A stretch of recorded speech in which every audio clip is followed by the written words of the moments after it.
again, is the density and able to provide a 95% saturation to serve the veterans and families in this area.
Yeah, you know what? I like Richland. Dog Doogity, no doubt. Play on, Richland. Play on, Richland. Yo, your dog just dropped a deuce. Doggy, get down, good dog. Baby gotta walk her through Howard A. And all around our town, cover much ground. She gonna walk it from line. Keep your doggy on a leash with Keep your doggy on a leash with care. You know the trails are there. You know the trails are there to share. We gotta keep it fair. I noticed that day doggy wasn't holding nothing back. Doggy, when you do yo do, I pick it up for you. Can I get down so I can? I like the way you walk it, dog doogity. You got to bag it up. I like the way you walk it, dog doogity. We got to bag it up. I like the way you walk it, dog doogity. We got to bag it up. I like the way you walk it, dog doogity. You got to bag it up. Hey yo, hey yo, hey yo, hey yo. Hey yo, let's keep it clean. Hey yo, hey yo, hey yo, hey yo. You know we love our city. Hey yo, hey yo, hey yo, hey yo. We got to keep it clean. Hey yo, hey yo, hey yo, hey yo. Cause we love our city. I like the way you walk it, dog doogity. You got to bag it up now. I like the way you walk it, dog doogity. We got to bag it up. I like the way you walk it, dog doogity. We got to bag it up. I like the way you walk it, dog doogity. You got to bag it up.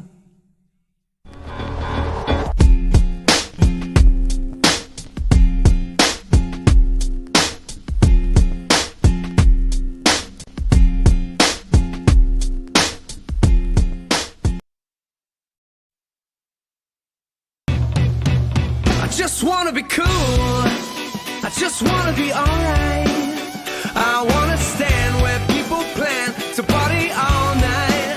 I don't wanna be gone, said I just wanna have fun. Make some noise, singing with my boys, party all night long till the light gets gone. Now fade away to a world unknown. I throw myself aboard a mission I wanna explore. Now being cool is about doing what I love, and every day I rise and start living it up. Make mistakes and fail a ton, taking on life just to make it fun. I spend a lot of time working for the man to get excited and celebrate. I'm gonna move on from all my mistakes. I'm gonna love like I never loved before, to keep you coming back. I just wanna be cool, I just wanna be alright. I wanna stand where people plan to party all night. I don't wanna be gone, said I just wanna have fun. Make some noise, singing with my boys, party all night long till the light gets gone. Now fade away.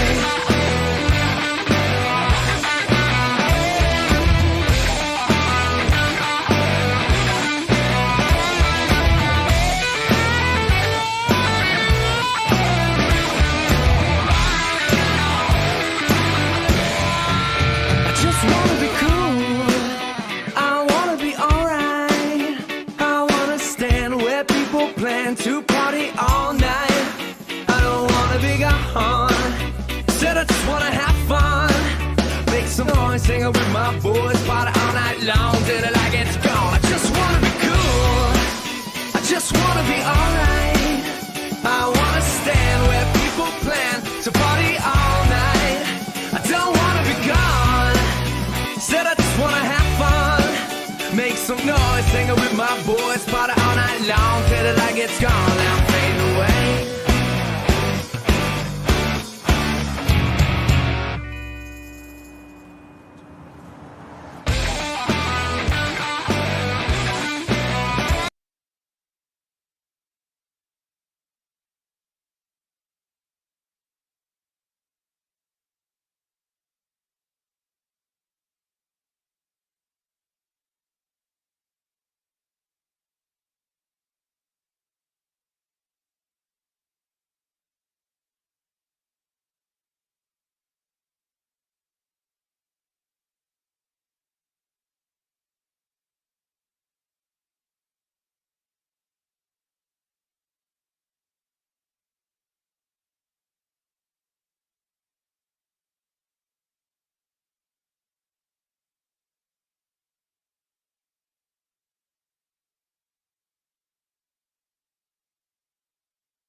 Hey, good afternoon. I'm David Puente. I'm the director of your Washington State Department of Veterans Affairs.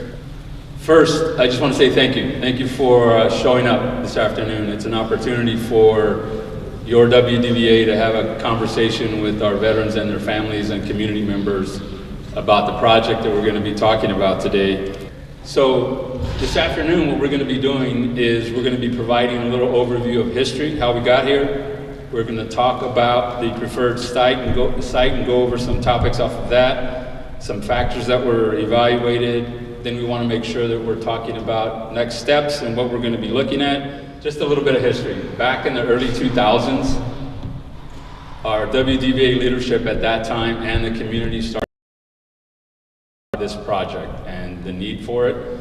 I want to say around 2017, there was a feasibility study that was done. We received money from the legislature to do a feasibility study that determined that yes, in fact, and in working with the community, that this was a good idea for us to focus on. So this is something that we've been working on right now. We know that there's a need. This project is going to serve 46,000 veterans that live in the 75-mile radius. And the reason we say 75-mile radius is that's an area that the National Cemetery Administration, federal VA, uses when they're looking at criteria for developing national cemeteries and state cemeteries. We knew that the federal VA was not going to build a national cemetery in Eastern Washington because of the density and the population, which is why they encouraged us to look at building a state veteran cemetery, which is why we're here. NCA, the goal for the National Cemetery Administration is to have 95% of its veterans covered by the 75-mile radius. So This will help us so that they can start meeting that goal within the state of Washington. 2 years ago, if you recall, for those that attended, we had a town hall meeting where we had a conversation with you all about this project and looking at if this is something that the community would support, because it was a priority for our organization to continue and focus with that. And we recognized after that conversation that there was huge energy behind this, high engagement and energy behind us working on this project. So we continued doing that. As a result of that, we started looking for land, 100 acres to start off with. Where could we build this type of parcel? We looked at about over a dozen properties to take a look into and identifying these areas. A lot of the things that we evaluated, I'm getting ready to talk about, and what we ended up doing is 2 years ago, we received funding to do the pre-design and focus on this work. The first half of the pre-design focused on the 2 preferred properties that we looked at. About 2 weeks ago, we made a determination and selected our preferred site, which we're going to talk about today, based on the things that we're going to be talking about, so that you have a better understanding of why we made the decision that we made. And then we also want to listen to you for your thoughts and your ideas as well. Next slide for us. So here's some of the things that we looked at and evaluated as we worked with our vendor to try and identify a preferred site. One thing that we definitely learned is water rights is huge in Eastern Washington. So we had a lot of conversations about water rights with a lot of the parcels and properties that we were evaluating. So for us, that was a primary factor, making sure that we had accessibility to water and future water, etc. So the location that was selected had irrigation rights, and also we're going to be able to access city water as we continue to build the infrastructure. The other thing that we looked at is access and higher visibility. The parcel that was identified is right off of State Road 240. So it's easy access for visitors, families, folks that live in the community to be able to locate it. As we continue to develop this property, it's just going to be a great legacy site for us. So people will have accessibility and visibility of this location. The other thing that we looked at was serenity and topographical surroundings. So we recognized that the other property that we were looking at had things that were similar as well. But I think this location, as you'll see when you hear from our vendors and you get to see the property itself, it's higher elevation. There were things that suited better for the cemetery. It also takes advantage of the view and current surrounding of undeveloped properties. And then also it's not that really far of a drive from the Tri-Cities. The other things that we were looking at is also going to give the feasibility for families, having a secured feeling, privacy, solitude, things that are important for visitors when they come to visit our nation's heroes and their family members. The other thing is that we recognize that this legacy site is going to be an enduring tribute for our nation's heroes. It'll be a legacy where community and veterans can come and family members and visit and recognize our veterans. The other thing that we were looking at is, as working with the city of Richland, is the assurance of latecomer agreements. We know that initial costs are going to be a little bit more because we have to run infrastructure to this facility. We've got to run the water, sewer, data, power, and et cetera. We recognize that's going to be an additional cost for the state, but also in working with our partner, et cetera, we recognize that's going to be an additional cost for the state. But also in working with our partners in the city of Richland, we recognize that the latecomer agreements are going to allow us to recoup some of those funds as development occurs throughout the years at these locations. So we're very gracious of that. We also look forward to the latecomer agreement with the Washington State Department of Transportation, because we're going to have to build some road improvements to access this location. So there's things that for us, we know it's going to cost a little bit up front, but long term, we're going to be able to recoup some of those fundings back. The other thing that we're working very hard with, as Cinderiki talked about, we're working with our federal and state partners to ensure that we focus on the prioritization for this project and funding. I know we're partnering with the city of Richland as well as we submit requests to our congressional delegation to ensure that this gets in the forefront, and this is something that they're able to help us with, especially with the infrastructure and the road work that's going to be needed for us to continue to move on with this project. Okay, so here's where I'm going to turn it over to Garner Miller and also Chris Overdorf to talk about their work that they've been doing on the first phase and what's coming up in the second phase. Thank you, David. So our team was hired by the Department of Enterprise Services, state of Washington, to take the first step down the road of really finding out if there's a suitable piece of property for this the cemetery. And so we started that process in November. And as David mentioned, there is a preferred site now, but I want to tell you that the process for doing what the state calls a pre-design starts with looking at alternatives. And the state always wants multiple alternatives to look at to make sure we're covering bases and choosing the best site for the facility. There was another site that was investigated just outside of West Richland in the county, but the site ended up rising to the top for the reasons David spoke of next. So what we wanted to do is we'll take you through a little bit of an examples, pictures, just to kind of get the feel of the site just west of Horn Rapids here, and then I'll take a little bit more through the process that was done to choose this site. So I'm going to turn it over to Chris to talk about the site. Oh, perfect. First of all, I need to say that my father was a Navy vet. My brother was in the 101st. I got accepted to both Annapolis and West Point, chose West Point, and so Army-Navy game is a bit of a conflict in our house. But anyways, this has been an honor to sort of work on with the DVA crew and the rest, and everybody else who's helped out on this. The site itself, as we said, we needed a certain sort of footprint. The site itself, as we said, we needed a certain sort of footprint. The primary parcel is about 187 acres and includes one of the crop circles. We got irrigation coming out to it, and it's a really, you know, when we started talking about like the kind of serenity and the ambiance we want families and their loved ones and the people resting there to experience, this site really supported, you know, everything we were sort of looking for. One of the next slide, please. One of the issues is, you know, easy access. Right? There's a lot of deliveries, there's a lot of things that go on with managing this kind of a facility. So there's a lot of moving parts that we need to address. But the fact that we've got easy access off of 240, which is a major sort of corridor coming in, it's going to provide a lot more flexibility for when there's Memorial Day events and other things that are happening at this at the site itself.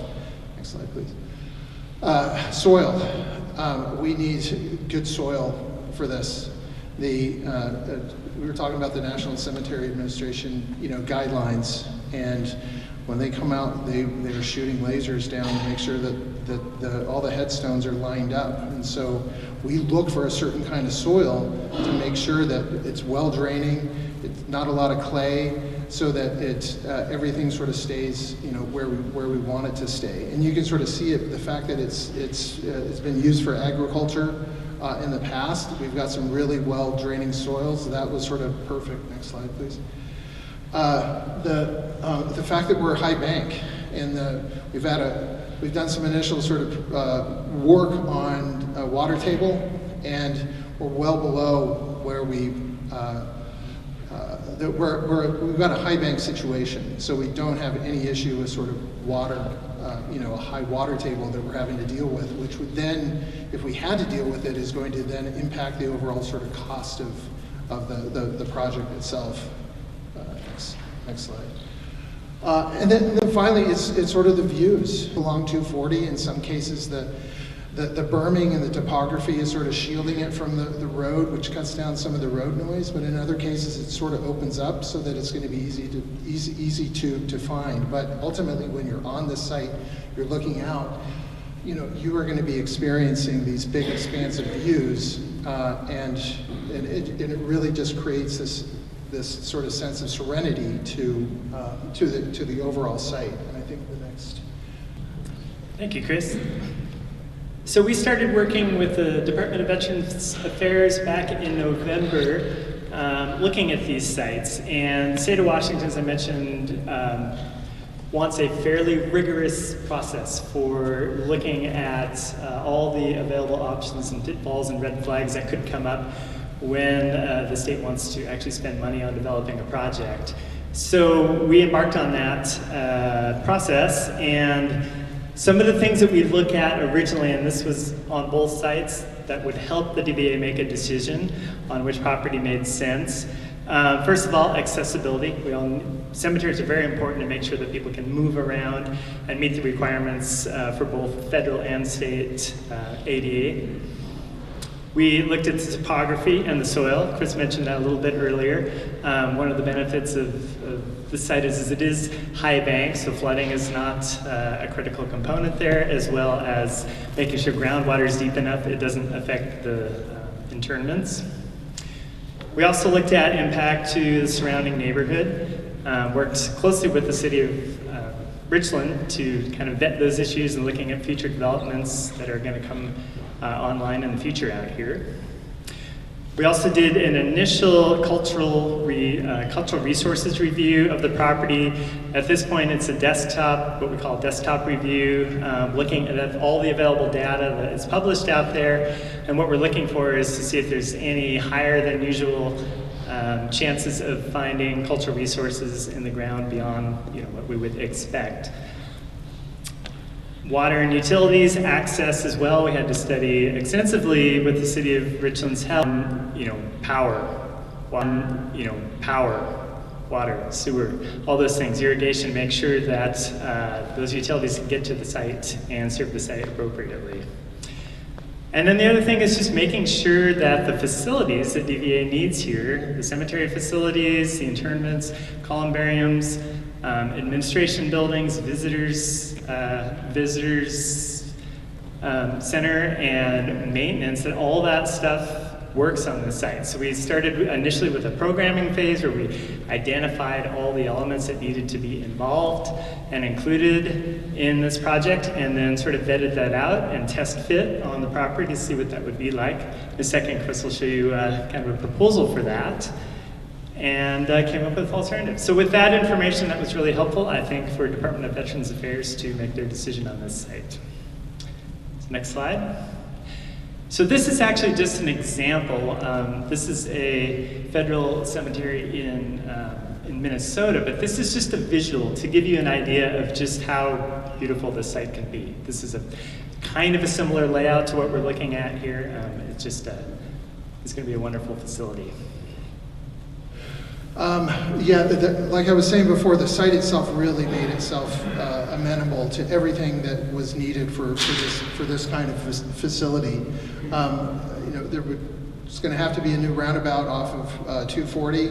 That would provide that access. It does tie into the City of Richland's plans for that area along Snively Road, and the actual sort of entrance way. If I can point. The entrance way right there was sort of lined up with one of the future roads that the City of Richland is looking at. But then as you come in, there's going to be some queuing areas. So when people are waiting for an event memorial to occur, there's a couple different spots that people can go. The J is the administration and sort of visitor center. Right off of that roundabout where B is and then M is, that's sort of the maintenance area. So service deliveries and everything can happen without coming through the main gate, without coming past the administration centers, and where families are sort of sitting. They're learning about this process. There's some solemn steps that are happening both in the admin center, and then back where H is, and that's sort of the memorial shelter where those memorial events will be occurring. And then the rest of it is sort of arranged around. N is a series of columbariums that are sort of similar to service stripes on sleeves. With a P is the large U.S. flag, and that's sort of the center of the site that grounds everything. All the headstones, everything is oriented back towards the flag itself. And all the O's, the little areas that are broken apart where the interment areas are, none of those have a long walking route from the road where parking is. You know, so there's actually a distance that we need to sort of keep everything in relationship to the road. And then areas like where the S is, and that's where the scatter garden would also be. And then the P with that sort of half sort of crescent paved area, that's where events would happen. And then we'd actually take advantage of that natural topography where Q is. It's setting itself up as a natural amphitheater. So when there are like the big Memorial Day event on this site, there's a large area, you know, right at the center, right at the heart of this entire facility that people can come to. And then you know, again, working with the topography, the site itself made it really easy to make and fold these roads into this existing the topography itself. So it's not a lot of earth movement. Yet it still creates these areas, so when they can be preparing, you know, for an interment in one area while something is going on in another area, and there isn't, you're not looking at one, you know, from the other. So there's a lot of different elements to this, and then ultimately what the shape of it, and if you think about you know, after World War I, the red poppy, right, which is the symbol of remembrance. That's this, it's essentially, there's an arm, which is the entrance road, coming to that's holding the American flag in the middle, and they're holding a poppy, and that's the shape of the design. And nothing's forced. We were working with everything that site sort of gave us, which was just amazing. Thank you, Chris. So we're now embarking on phase 2 of our pre-design study. This will finish out our report that eventually DVA will use to submit to the Office of Financial Management at the state to hopefully get included in the next budget cycle for funding. So now we're going to take the site and do some more detailed analysis of it. We're going to continue working on the test fit of the site and the layouts and try to uncover any design issues and other opportunities as that design develops. We're going to be studying a little bit more detail on the off-site improvements that are going to be required, the utilities, the road, the roundabout, those things Chris mentioned. We're going to be looking at, in detail, the stormwater and soils. We're going to have a soils engineer out in the next couple of weeks that is going to be doing some on-site test pits, and we'll get a good analysis of the soils out here. We're also going to have our cultural resources consultant come out and do a site survey and be digging on site to try to find out if there is anything as far as cultural resources buried in the ground there. So we're well aware before this project moves forward of what could potentially be there. The state will also be looking at land acquisition and what that process will look like for the actual purchase of the property from the city of Richland. And we're in the process right now of developing a project cost estimate. So we know what all the costs will be as this project moves forward. And that'll be in conjunction with DVA and their grant applications. With that, we'll turn over to the next steps. To Solomon. Outstanding, thank you, Garner. So we're going to talk about the cultural resources and on-site analysis. On the 21st of May, we're expected to have the final pre-design report from our partners at CARV. The report will tell us if the suitability works, and we're going to work with the city of Richland on the land transfer and federal funding and latecomer agreement processes along the way. So quite a few other steps with that. Next slide, Terry. Thank you, sir. So again, we're going to be working with the governor's office, state legislators on funding and for improvements. And what that includes is looking at securing the state matching funds for the 10% construction costs and secure operational funding and obtain federal grant funding.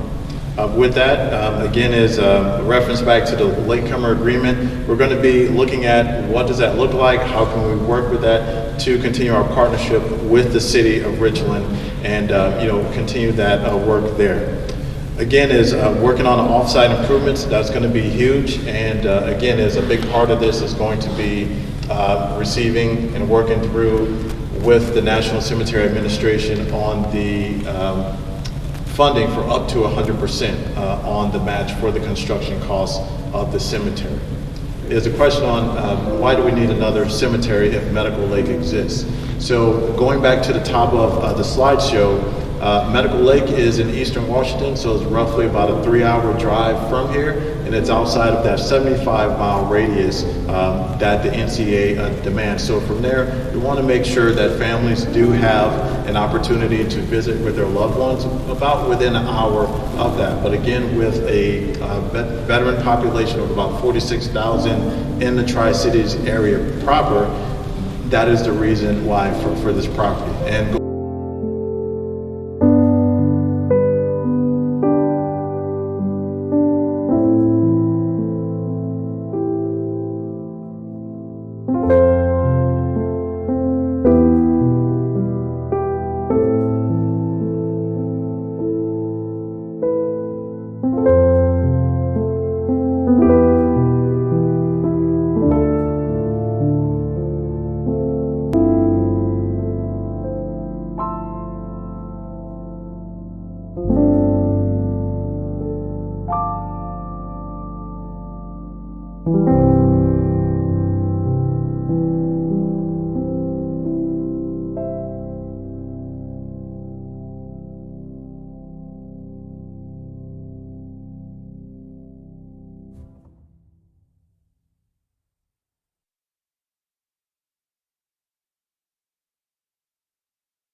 I haven't seen my girlfriends in such a long time, and we really wanted to find some place that was central to all of us.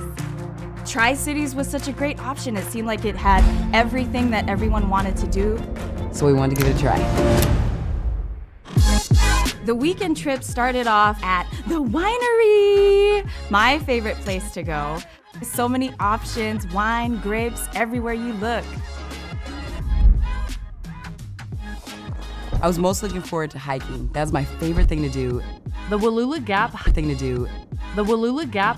was bright and early in the morning, first thing, but we got to see the sunrise over the water, and it was absolutely stunning. And I actually had never been on an e-bike before. We got to go along the entire waterfront. With some new friends and a delicious dinner with my girls. I was most looking forward to getting on the river. The Tri-Cities has a ton of water access. I can't explain how beautiful it was to be up in the air, to just feel on top of the world in that moment with my girls. I live where it's not super sunny. There's 300 days of sun in the Tri-Cities, so it's really awesome to escape to. Tri-Cities is definitely the place you want to go to try it out.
World War II witnessed the emergence of a third dimension in warfare, in which the air became a primary theater of operation in addition to the land and the sea.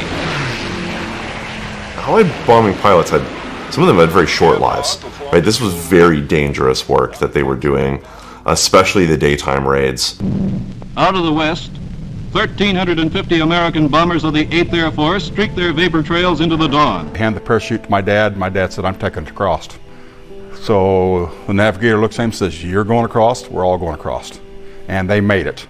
650 American flying fortresses inflicted severe damage on German defenses along the invasion coast. Max Blanchard, along with a few of his other co-workers, were wondering, what can we do to support the men and women who are fighting for us? Hanford, they're doing something that wins the war, but no one really knew what Hanford was doing. They just knew it was involved in the war effort. And so you could see the appeal of a campaign like Give a Day's Pay. It's so astonishing because of the pride Dad had in that plane and understanding that hardworking people paid for that.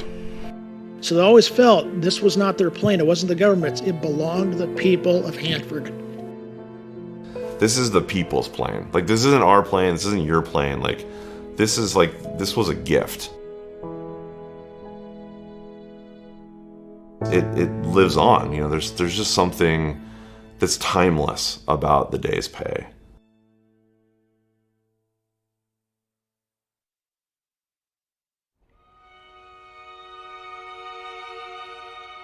To the crew members of Day's Pay, we have been looking forward with anticipation to some report of the activities of our bomber. We recently received the desired information and are pleased and proud of the part our bomber has taken in its functions so far carried on. Keep pitching. Which I just love, like, how clearly like ownership is being claimed, right? Of, you know, our bomber. In a sense, it is more than the story of a military operation. These planes, high in the skies over Germany, were a symbol of the unshakable unity of the Allies. Hanford, Washington. There was housing for about 46,000 people at the construction camp. And that was barrack-style housing, hutments, and trailers. Actually, the world's largest trailer court at the time. Yeah, life for them, especially in the early stages, was a little bit rough. Definitely a lot of wind they had to deal with and heat early on.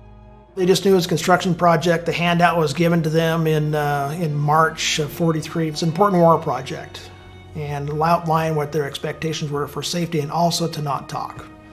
And during the interview, they were also told that if they were to speak about the project, that there were hefty fines and possible prison sentences.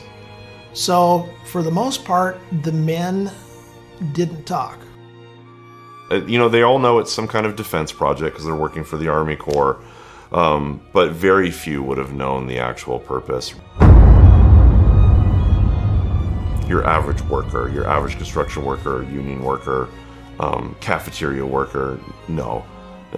Many might have guessed, or at least guessed that it was some kind of weapon, but they would, one, most likely would not have known, and two, certainly were not talking about it.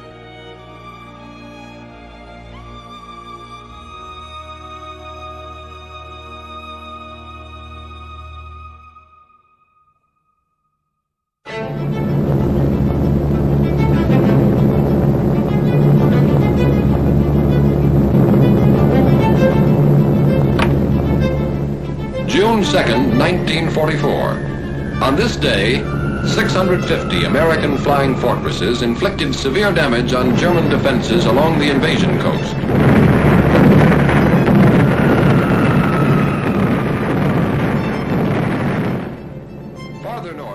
Farther north, 300 American liberators bombed military... When it happened, of course, it hit the news and it hit the Sage Sentinel that American forces had finally made inroads into Fortress Europe. Struggle that Allied troops would have in retaking continental Europe, they wanted to do something to support the war. Because when they come from other projects, other DuPont projects or Remington Arms projects, they knew they were making bullets, bombs, whatever. It was for the war effort. They knew they were making tanks or whatever the material was needed. Here, they're just eating sand and drinking beer and eating as much as they can at the mess halls. And of course, all throughout the war, there had been war bond drives where celebrities and others had, extolled the public to give money to buy war bonds. But that can feel really abstract. So this idea of buying this airplane was a real boost. It was a morale booster because it's like, now we're doing something. Like I said before, no one really knew what Hanford was doing. They just knew it was involved in the war effort. And so you could see the appeal of a campaign like give a day's pay to purchase a bomber, because that bomber could then be that kind of manifestation. Now they felt they were making a difference. They solicited ideas and they came up with this idea of day's pay. Colonel Mathias loved the idea, continued to move forward with it. Posters were put up around the construction camp as well as the city of Richland, asking people to donate a day's pay towards the aircraft. A contest was held to come up with the name of the plane. There were about 6 to 8 entries, I believe, that said day's pay, and so that was the decision. And one interesting thing about the campaign, and one thing also to tie people to this campaign, was they basically gave shares, like stock shares, like paper certificates. When you gave the day's pay, you got your share of the day's pay campaign. You basically got a stock in that plane. So another way to physically tie people to that. And this was a special plane. Certainly to the people at Hanford, it was a special plane.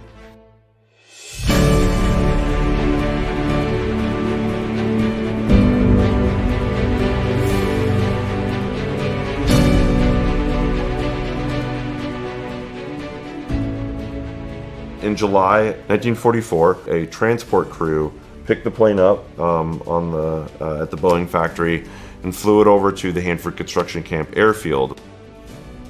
There was a big ceremony. Thousands of kids that were at the Hanford Construction Camp, people were so proud to see it. Thousands of people attended. It was July, of course, in the Tri-Cities area is a scorching month. It was hot. And you can see it in the faces of the people. If the camera resolution was much better, you could probably see the beads of sweat coming off their foreheads up underneath their hard hats and hats. But Katie Bell Harris was, who had lost a son earlier, was also a B-17 crewman, and she was chosen to be the one to christen the day's pay, and it was on the number 4 engine boss. It was thousands of people attended to see the ceremony, and so Max Blanchard really hit upon, this really great idea, right, of really connecting people in Hanford to the specific war aim. And then afterwards, the band played, and the crowd all sang the Day's Pay song. And the 3-member ferry crew fired it up, took off, swung back over the top of the airfield, dipped its wings 3 times, and headed on its way.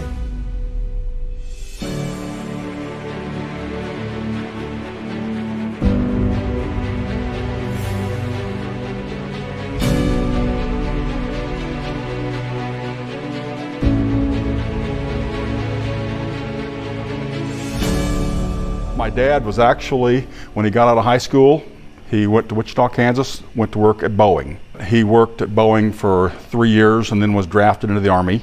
And they were losing so many pilots and gunners that they started opening up to anybody that could pass an aptitude test could switch over to the Army Air Corps. My dad still had to keep doing his infantry training. He was burning up a set of batteries every week, studying all night. He'd pull his army blanket over and he would study for this aptitude test. And when he took the test, there was 800 and some people took that test, and he finished number 3.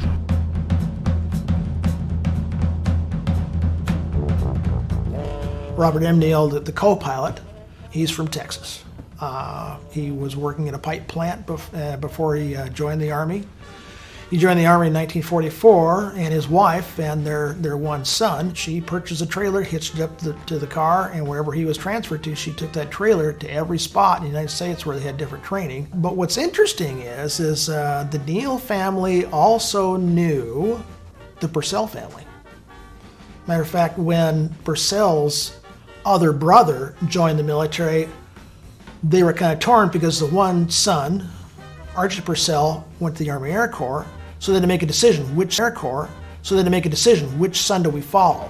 And the dad still had to stay home and work, so the mom went to California where the other son was stationed. So they go to Seymour Deutsch. Red was his nickname. He's from Brooklyn, New York, and joined and became a navigator. Red was the fellow who kept the men together in a lot of ways through some difficult times because of his religious affiliation. They looked up to him because he was kind of like this wise old soul of what, 20? Then we have to go to the waist gunner. That's Edwin Stewart. Edwin Stewart from Florida. He was the baby of the bunch at 19. He also had to be one of the biggest guys there, which is why he probably fit better in the waist than anywhere else. And then you have Chester Pierges. He was from Lorain, Ohio. And another young man, 20 years old. He was a tail gunner. And the top turret gunner, of course, was Rudy Crack. He was a flight engineer. He's from the New York area. Very, very proud of his service. Loved his crew members. Absolutely loved them. And that love was, it's unique for men like that to endure situations that none of us alive now could even begin to imagine. And of course, now they have the radio man, Alan Cohen. He's a Pennsylvania guy. His family was in the jewelry business, and he joined the Army Air Corps, and he tried to become a pilot. But now these are his son's words when they were doing flights in Gowan. He's bringing the B-24 in, and it came down so hard it snapped off the front wheel. And the instructor turned to him and says, "You will never fly a B-24, ever." And so he became the radio. With the nose paint of Shoo Shoo Baby. He flew that 12 full missions. A 13th mission, they took off and the generator quit. they couldn't make the generator run. So they didn't have the heated muffs, they didn't have anything for the gun sights, wouldn't have power for the radio. So they had to turn around and go back. They got penalized. That mission didn't count. And so the next 13th mission he drew Hanford's plane, day's pay. And of course, you know, everybody, 13th mission the first time came off not so good. What's the second 13th mission going to be like? And they flew that day, and I virtually no flak, no fighters, very easy mission. By the second mission, Dad had said that that plane could almost fly itself. He said it was so easy to fly. The B-24 Liberator, he said, was a cumbersome plane, didn't fly as good. He said the B-17G flew almost like the Spearman he was trained in, as a single engine plane. And so he was just overwhelmed with how good the plane did. Going into the bombing run, you've really got to protect the bomber, because they've got to fly straight and level through flak and fighters to get their bombs onto the pinpoint targets down below.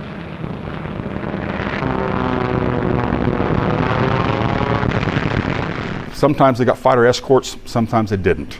The P-51 Mustangs, they really liked it when they got them for fighter escort, because if the Germans seen that they had 51s with them, they wouldn't come up after them.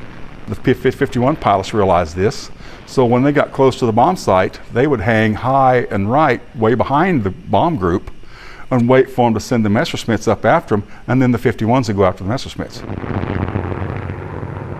While they are still climbing, the fighters stay in close. Then it's wide open. The throttles are blasted forward as the combat begins. You know, Dad says occasionally you kind of felt like it's a piece of steak, you know, put out there for some bait. After all the bombs are away, the forts and libs must fight their way home again. That's not easy, because many fail. A 20mm chewed it off. Now is when pressure groups speed into the battle to help their big friends get back to Britain. It proved itself to be a very sturdy, dependable high-altitude bomber that could survive a fair amount of enemy fire of flak. Of course, it being a higher altitude enemy fire of flak.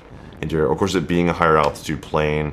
What did pose its own challenges. Bombing from a higher altitude is generally much less effective than bombing at a lower altitude, so there was a lot of extra training that had to go in, and just some of those campaigns just missed their targets.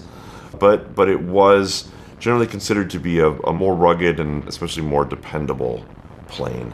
It seems from the airmen that flew them in that they had the B-17 was their preferred plane. It's hammer, hammer, hammer every mile of the way. Twin-engine Huns come up now with their long-range rocket guns. The German fighters would never attack them from the sides. They would attack the 24s from the side because they had so much more firepower. You know, if you came at the side of a B-17G, you could have the top turret with 250s, the bottom turret, waist gunner. You could have 4 or 5 50 calibers aiming at you at any one time. And so they would not come at them from the side. They come at them below and from above. One of the things he always talked about was, his exact quote is, "It's a top flying plane and it's surely paid for itself." And he was talking about Hanford's employees. He was talking about Hanford's employees paying for that, because he had so much appreciation knowing that these people volunteered to pay for this plane. They were completely enamored of the idea that a group of people, they had no... One of the missions, Dad had almost all the fuel cells in the plane shot out. They were trying to get back to England, and they had one engine running. My dad told everybody to get their parachutes on and bail out. Everybody gets their parachutes on, they walk up, they hand the parachute to my dad. My dad said, "I'm taking it across." He didn't want their plane to go in the drink.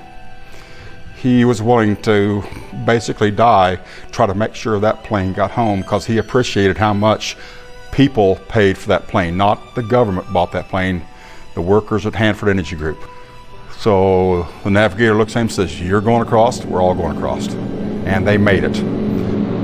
The friendly coast of England slips. And they made it. The friendly coast of England slips by below.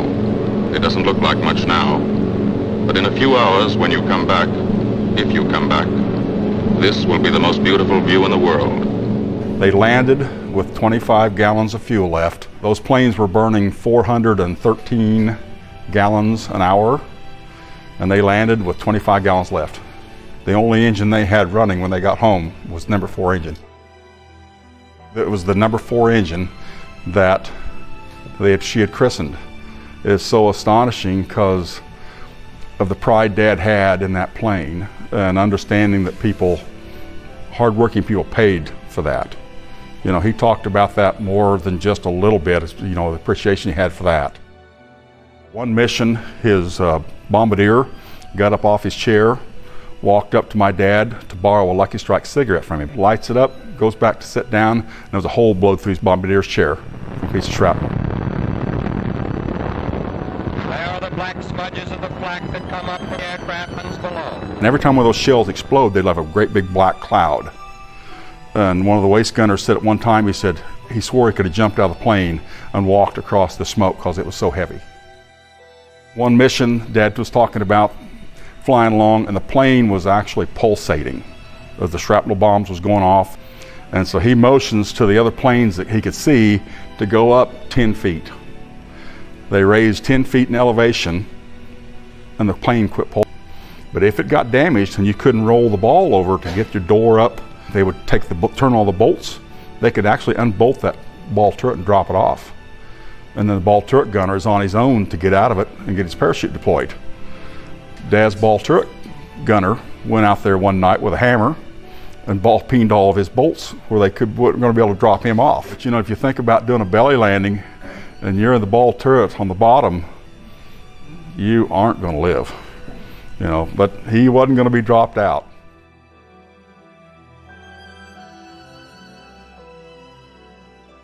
We're winning these air battles inside Europe for 2 principal reasons. The first is because we have better airplanes, better bombers, and better fighters. The second and most important one is because of the skill, courage, and training of our combat crews.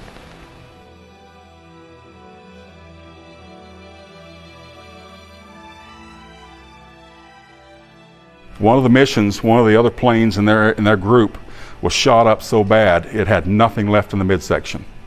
The navigator was dead, the radio operator was dead, both waist gunners, the bombardier. The only people living was the pilot and the front gunner and the tail gunner. The crewmen sacrificed their youth. Their outlook on non-important things had changed drastically.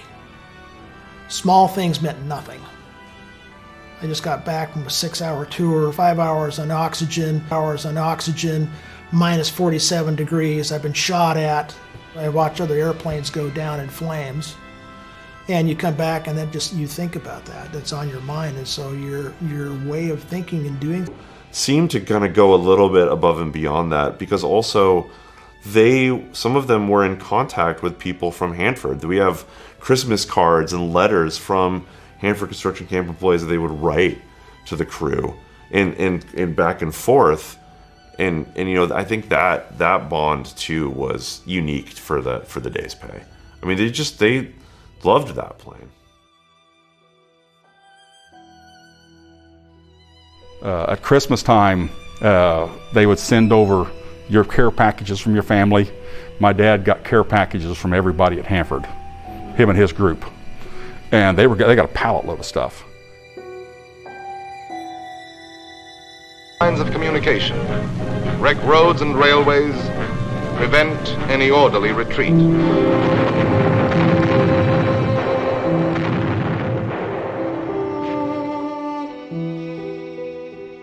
For all the crew and day's pay, we're praying that each and every one returns home safely.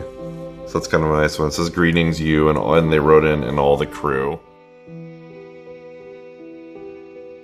Again, those letters back and forth and how they would really like the flight crew would get on the maintenance crew to really take care of the plane, you know, because they would always say, this is the people's plane. Like, this isn't our plane, this isn't your plane. Like, this was a gift to us from these people who gave their pay. You know, there's widows there, you know, there's you know, mothers who lost their kids donated to this plane, you know, so it was you know, it was a special plane.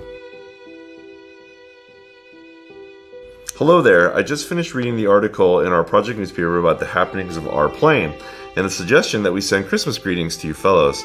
This seemed like a nice idea to me, and then I read further and discovered that the pilot of Days Pay was a fellow Kansian. My brother, my husband, and 4 brother-in-laws are in the service overseas. My brother is a Marine in the South Pacific, my husband's whereabouts are unknown, and the others are in India, England, Alaska, and France. So you see that our family is quite scattered. I will not bore you with any more ramblings, but want to wish you all a very Merry Christmas wherever you might be. If you have time to think about it on some bombing mission, I wish you would make a special bomb on its way to Germany for my buddy, Lieutenant Bill Dennison, P-38 pilot, who was killed just a year ago. And now a snaky string of lightnings moves into the battle. They are the fighters that cover the bombers on deepest penetrations into Germany. Now take care of Days Pay. We worked hard to get it on the way to you. So don't let her down. We won't let you down.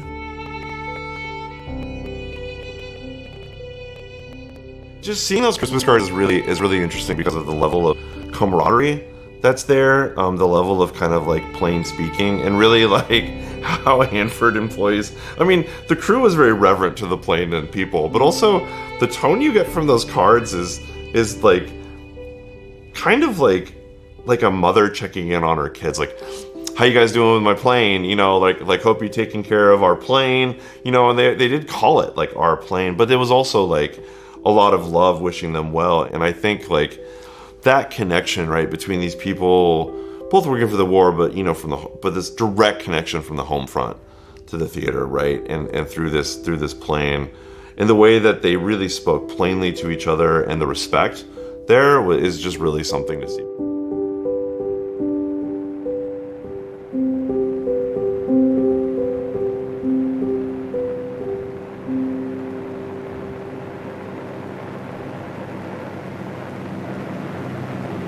Back at the base, flares are used to help.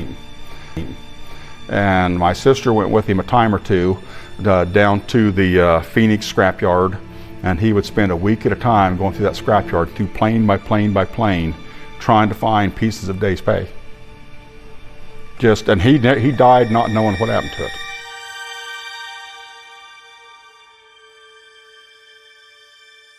On my dad's tombstone, Dad was so proud of Days Pay and everything it meant to him that you know, he told my mom they'd like to have Days Pay put on his headstone. And it is so precise, you can even read the Days Pay emblem on it. Discussing things with Thelma Weiniger, she said she was so thankful that Days Pay was a lucky plane because it brought her husband back to her. It also brought the other crew members home, who went on to have successful families, successful lives, and they were all proud that they flew Days Pay. They absolutely loved the airplane. The families even today are grateful for the contributions that these Hamper workers made 78 years ago towards the war effort. And Days Pay was a lucky plane. These men all came back to raise families. They're incredibly fortunate. There's so many men lost their lives. There's 28,000 men in the Army Air Corps over that period of time were lost in those air campaigns. And we're thankful for them. We're thankful for their children and their continued efforts to raise good families. It's a lucky plane. So Arliss Weiniger returned back to Tribune, Kansas, and he'd had several offers to fly a commercial out of Florida. And his wife responded, "No, you're done flying, we're going to farm." So that was the end of Arliss's flying career. So then we move on to Robert Neal. He came back from England and went to his home state of Texas being ranching. And he worked in the ranch until about 1954, and he suffered a heart attack, so he needed to reduce his workload. So he became a bank cashier. By the time he got close to retirement, he was a major shareholder in the bank, which turned out to be a nice, tidy sum for him and his wife to retire on. He was hard work. Now, Seymour, or Red Deutsch, he came back, obviously in 45, went back to Brooklyn, New York, and became involved and married his childhood sweetheart. He stayed in the military. He was assigned to 2 different airfields in Texas for 6 months, where he was still navigating flying B-29s. He did that for a period of time. He was honorary released in October 45, and he remained an officer in the Reserve Corps through the 50s. He eventually went back to school, received his degree in accounting, and went to work for one of the largest real estate firms in New York. And what he always said to his children is, "We have a beautiful life." Ball turret gunner Charlie Purcell, he went back to school, Georgia Tech. And with that engineering degree, he went to work for Alice Chalmers, for the people that build tractors and such. And then met his wife in 1950, and then a little bit later on he bought 30 acres from a family heritage plot that had been in the family for probably close to 100 years. So he built his home, and he called it New Garden, is what he called it. The bombardier Frank McCann, or Mac as they like to call him, he attended the reunion they had in 1984 in Charlie Purcell's home in North Carolina. And we don't have much information on him after the war. So the waste gunner Edwin Stewart returned back to Florida and took up work in a gas station. Pretty successful at it, and he eventually bought his own station that he ran for a number of years and finally sold it in 1982. And the family, him and his wife, traveled frequently while the son stayed home and ran the service station business. They went to places like Australia. They went to Alaska. And how they financed that was delivering newspapers together as husband and wife. He's one of the few remaining people who received an award from the government of France in his participation in D-Day. Tail gunner Chester Pierce. He returned back home to Lorain, Ohio, and went to work for the American Crucible Products in their foundry. He was there for 38 years to support his wife and children, and he never complained. Everything was about family. He never bought things for himself. He'd come home every Friday, put the check on the table for his wife to cash. His son says he was Jimmy Stewart, Red Skelton, and Andy Griffith all rolled up into one. His sons came to visit him in the foundry. He says, "Man, it was hot, sweaty, oily, stinky." And he tells his children, "Don't ever do this. Get an education." All of his children have 2 degrees and are very successful. And of course, Alan Cohen, he returned to Pennsylvania and went to work in the family jewelry business. Did that for a period of time, and then he switched careers and decided to become a car salesman. He sold Pontiacs. And in 55 or 56, he bought his own Rambler dealership and kept that till 1966. And then Rambler went away, and he started switching to Dodge in 67 until 70, and then switched again from 70 to 79 as a Ford dealer. Someone in the company had embezzled, and they lost the business. So he went to work for the local Mercedes dealership, became the oldest salesman in the Mercedes dealerships in the United States. Talking with his son earlier today, his dad always taught us is do the right thing no matter how hard it is. And the children, they did. They loved their parents, and their parents loved them, and all the destruction and things that these men had seen and lives destroyed, I think they had a very keen interest in having a family and keeping them close.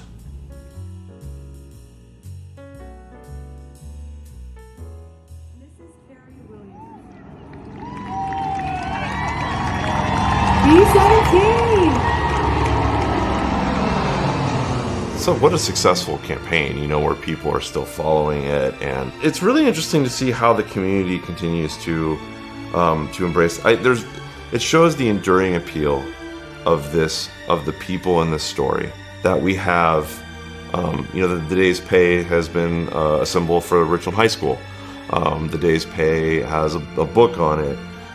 The day's pay is the name of a IPA at bombing range. The day's pay is now the police badge symbol in the city of Richland, right? It lives on. There's just something that's where people come together for the greater good.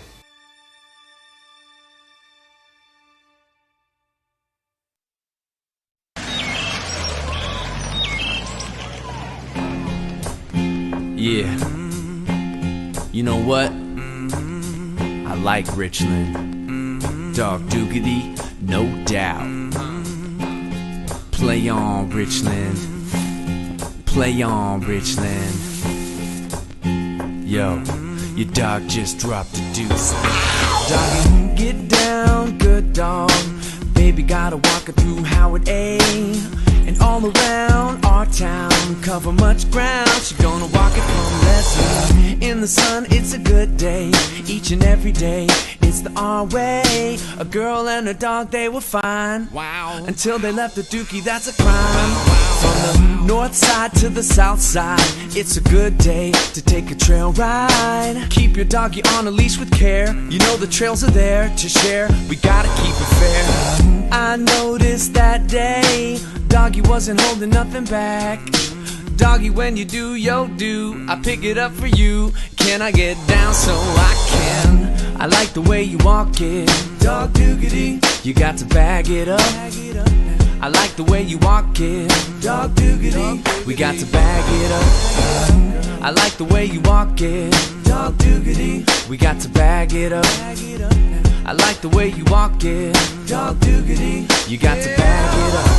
Hey yo, hey yo, hey yo, hey yo. Hey yo, let's keep it clean. Hey yo, hey yo, hey yo.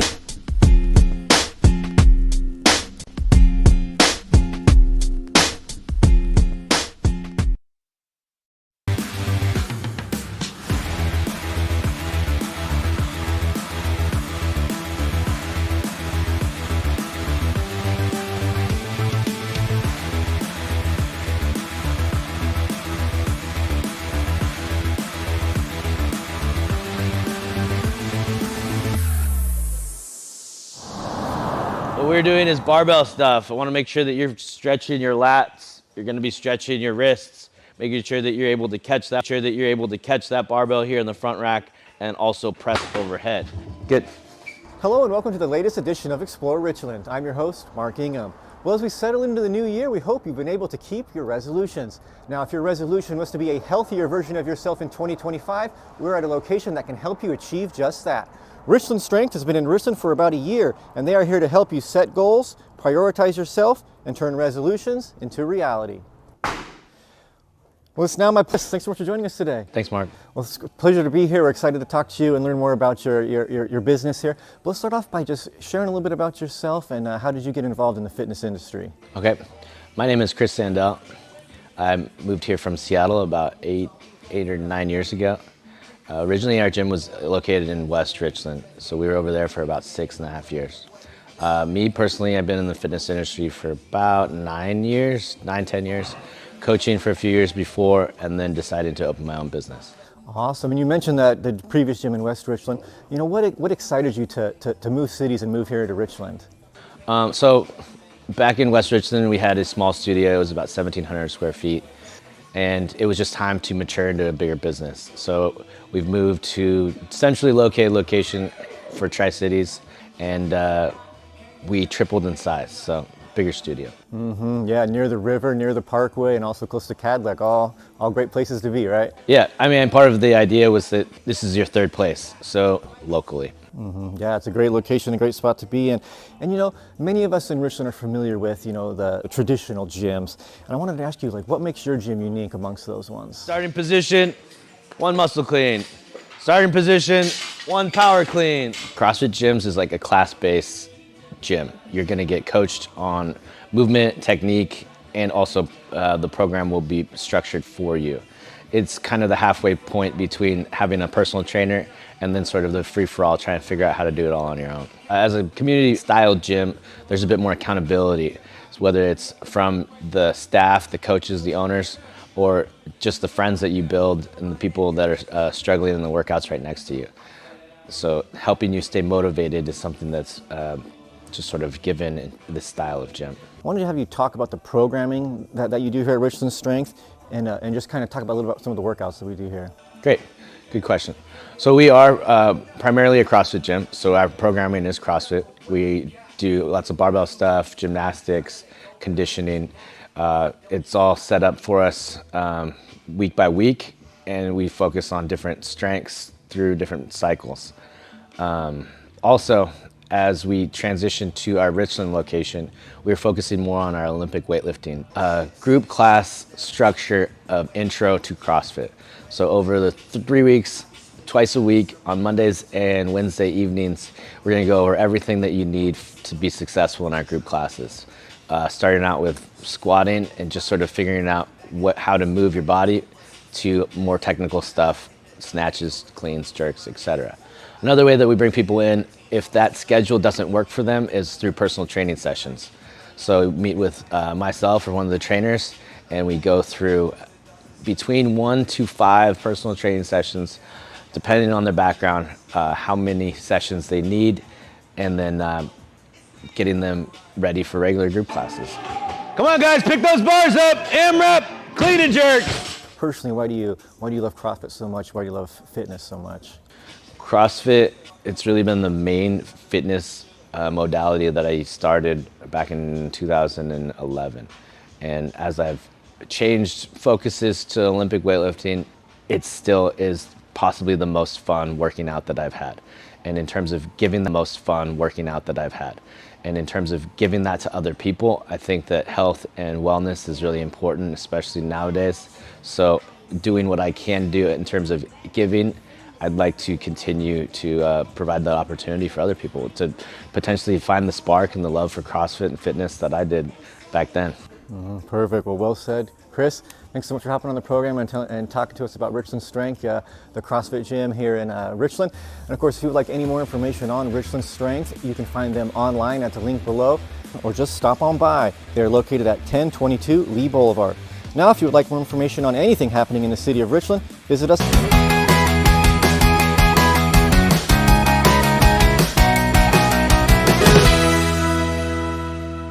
Hello and welcome to another exciting edition of Explore Richland. I'm your host, Mark Ingham.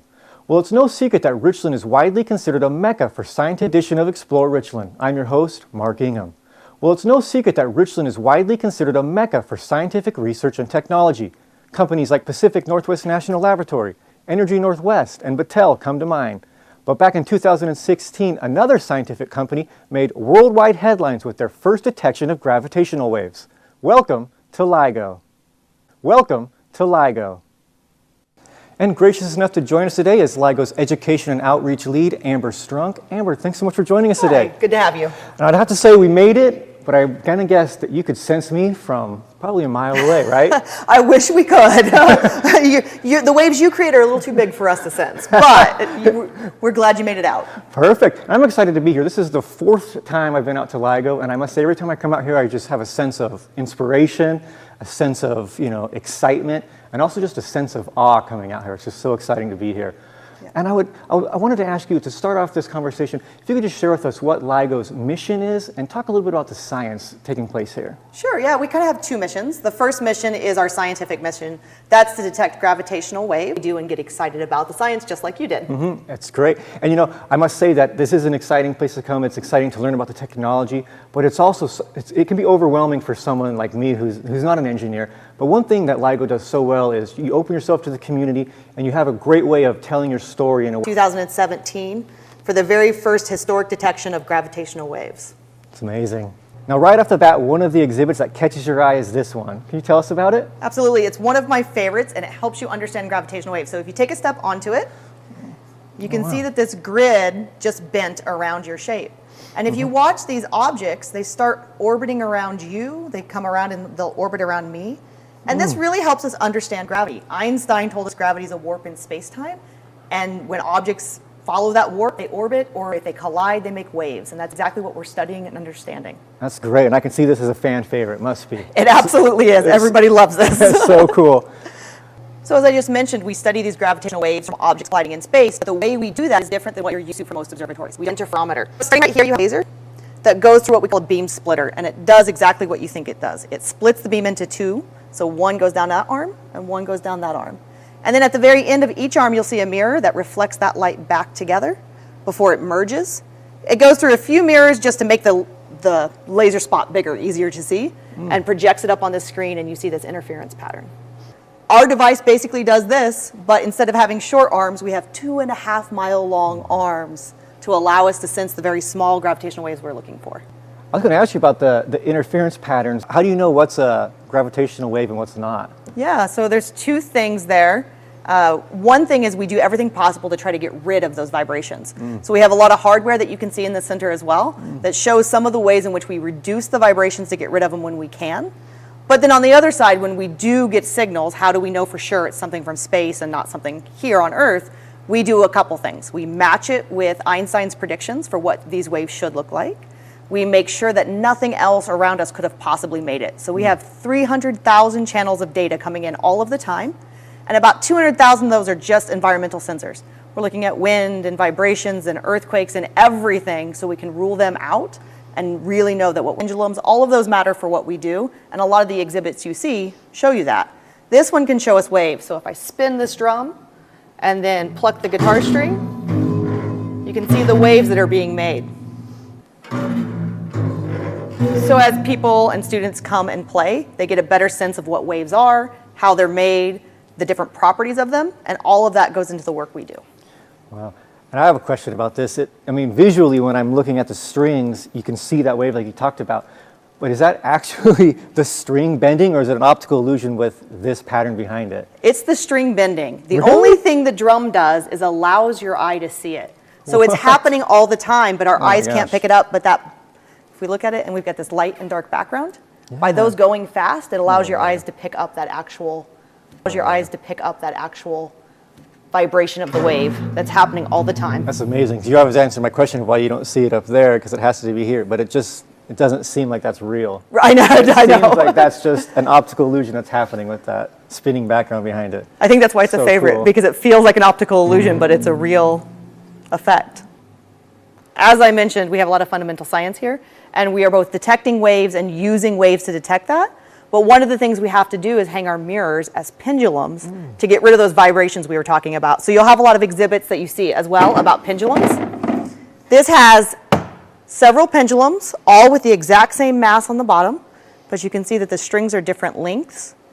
And as you watch it, it goes through several different patterns. And that's really just enough patterns. And that's really just an effect of that string length. It doesn't matter how much weight is hanging on the end of each one, but because the strings are different, they'll swing at different frequencies, and they create this gorgeous pattern. Simply fascinating. And you know, the Exploration Center is a must-see for everyone in town. And I'm curious, what are the hours you're open, and is there a fee to come explore here? It's absolutely free to come see us. We are open every week, Tuesday through Friday, from 9:30 in the morning till 4 p.m., with the exclusion of holidays. Wow, it's great. Free to the community. And another popular way that people experience LIGO is through a public tour. Can you share with us how people can register for a public tour and take us through what they get to see when they're on the tour? Absolutely. So to register for our public tours, it's online on our website, ligo.caltech.edu.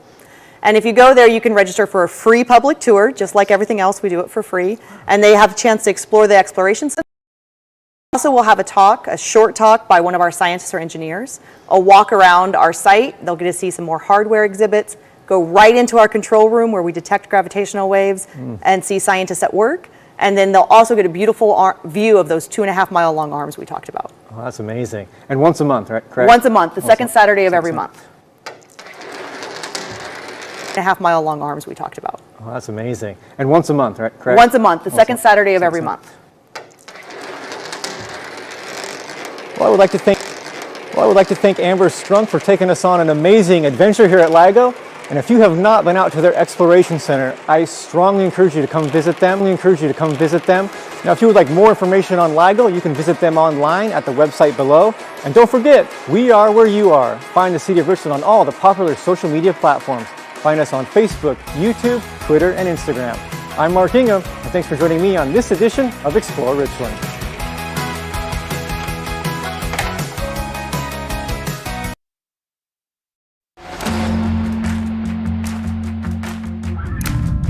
I haven't seen my girlfriends in such a long time, and we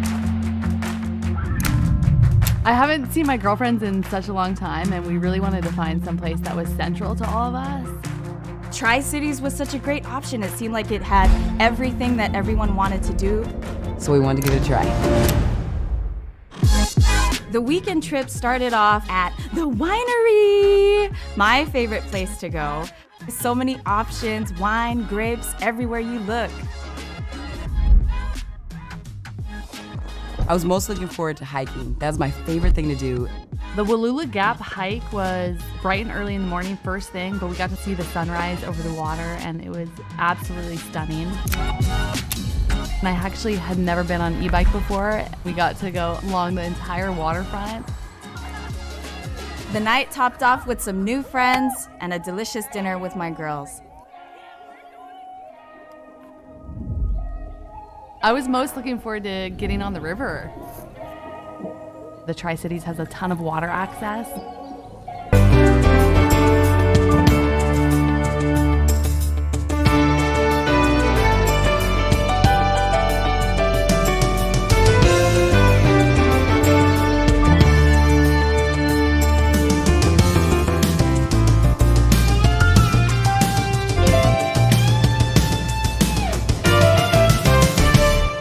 All right, it's 6 o'clock, so I will go ahead and call this Planning Commission meeting to order. Can we have a roll call, please?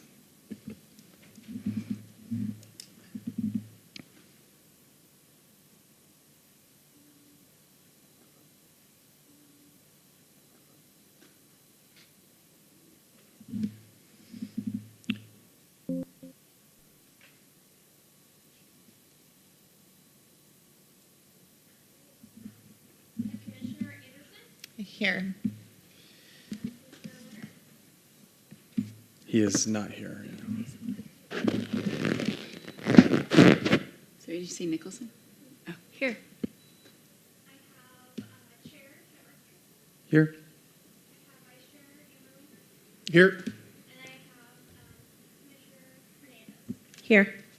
Great, thank you. Can I have a motion for the approval of tonight's agenda, please? I move that we approve tonight's agenda as written. Second. Okay, thank you. Motion and a second. Any further discussion? No. All in favor? Aye? Aye. Aye. Great, motion passes. Our agenda is approved.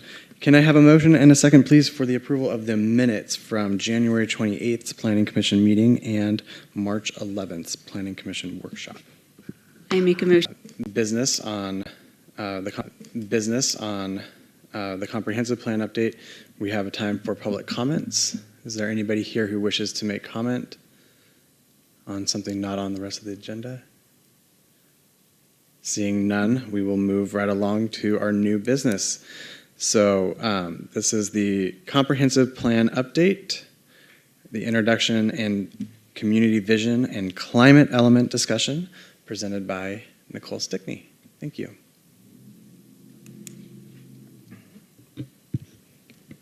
Okay, thank you very much.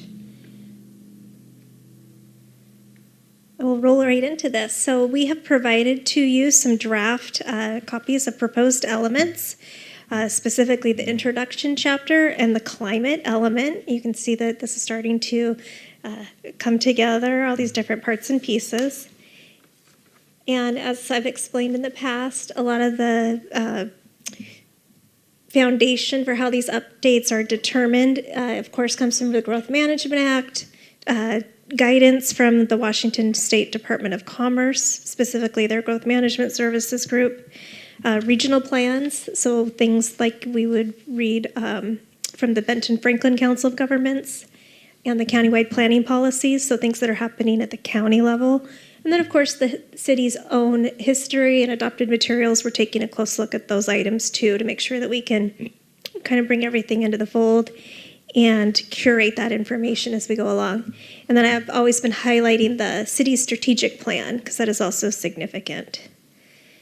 The public engagement process that is taking place, so we'll be writing that towards the end of the process, but that will explain how we went through this periodic update process. And then also we're going to highlight some of the key legislative requirements so that it's sort of called out in context and put into context some of the differences that are occurring from previous plans. In terms of proposed changes or the adjustments that we're looking for, we have streamlined the introduction language. We've combined the introduction and community vision parts of the 2017 plan. So those were actually previously two separate chapters, putting them together into one. One thing we're really trying to do is reduce any redundancy. So I think that's really helpful towards that effort. We've added an annexation history description and some maps. This information was already shown on the city's website as part of their map folio. We found it really interesting. We thought this is something that would be great for the comprehensive plan. Perhaps it'll stay in the introduction section. It could also be moved off to a appendix if that's a better placement for it, since it is more background information. We've included or expanded the information that's available about the countywide planning policies, the GMA, the federal requirements. And when I say federal requirements, we're sort of talking about the context of maybe the Clean Water Act or other fundamental requirements that inform local planning nonetheless. We've added an amendments section where we would describe the amendments that have taken place over time, and we also are looking to provide some information about the permitting process, SEPA, the State Environmental Policy Act, and public noticing. This last bullet I want to highlight because this is not a requirement in comprehensive plans, but I really want this to be something that can be kind of looked at as like a handbook or a very good introduction for someone who maybe wants to invest in Richland or develop property here. So it's not an in-depth discussion of these things. It's not meant to be, but just kind of give a very broad overview. And in doing so, we also talk about the Planning Commission's role and things like that. So hopefully that was helpful. I kind of think about like if you have it on the city website, is it something that should also be carried over to the plan itself, just for good continuity? This next slide is a question, should the vision statement change? I'd actually like to come back to this at the later part of our meeting here, so we'll put this one on hold. But I'd like to do a little discussion about this. But before we move too far along, I do want to pause and ask you this question. How has the community grown and changed over the past 20 years? So if you were, I don't know, greeting somebody who was new into town and they had asked you, and maybe you haven't been here 20 years, but what's your impression of what's happened? What do you understand of what's occurred? What do you think are those key things that we would want to explain to somebody who's a newcomer?